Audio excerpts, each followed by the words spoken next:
اسرائیلی فوج کے ترجمان ڈینیل ہگاری نے اعلان کیا ہے کہ غزہ شہر کو چاروں طرف سے گھیرے میں لے لیا گیا ہے۔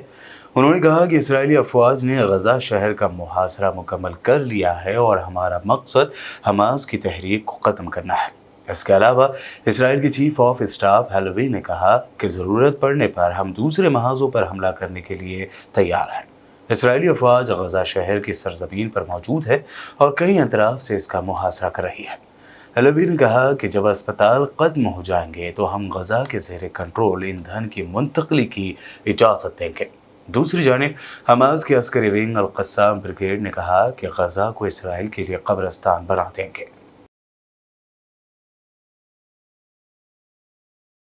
ادھر حماس نے کہا ہے کہ اسرائیل غزہ کے خلاف بین الاقوامی سطح پر وائٹ فاسفورس جیسے ممنوعہ ہتھیار استعمال کر رہا ہے، اور ہم سمجھتے ہیں کہ امریکی انتظامیہ، ہر ملک اور ہر وہ شخص جو اسرائیل کی حمایت کرتا ہے، غزہ میں فلسطینیوں کے قتل عام میں وہ برابر شریک ہے۔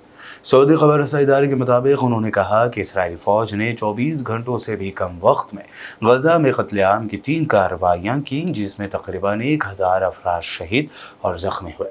اسامہ حمدان نے کہا کہ جاریہ اسرائیلی بمباری کی وجہ سے غزہ میں صحت کے شعبے پر بہت زیادہ دباؤ ہے۔ غزہ میں صحت کی صورتحال تباہ کن ہے، وہاں ابھی تک ضروری سامان تک نہیں پہنچ رہا ہے۔ انہوں نے کہا کہ اسرائیل کا یہ کہنا جھوٹ ہے کہ حماس کے مزاحمتی کارکنوں نے ہسپتالوں میں اپنے لیے مقامات مختص کر رکھے ہیں۔ اسامہ حمدان نے کہا کہ ہم جنگ کے بعد غزہ کے مستقبل کے متعلق بات کرنے والے کسی بھی بیان کو قبول نہیں کریں گے۔ انہوں نے کہا کہ موجودہ جنگ آسانی سے ختم نہیں ہوگی۔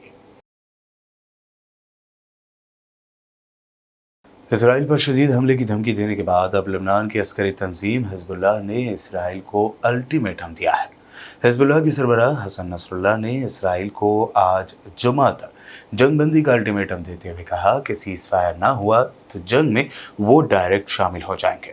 تفصیلات کے مطابق اسرائیل کی غزہ پر جارحیت کے نتیجے میں مشرق وسطیٰ پر بڑی جنگ کے سائے منڈلانے لگے ہیں۔ حزب اللہ نے اسرائیل کو جنگ بندی کے لیے جمعہ تک کا الٹیمیٹم دے دیا ہے۔ ترجمان حزب اللہ حسن نصر اللہ کا کہنا ہے کہ سیز فائر نہ ہوا تو جنگ میں براہ راست شامل ہو جائیں گے۔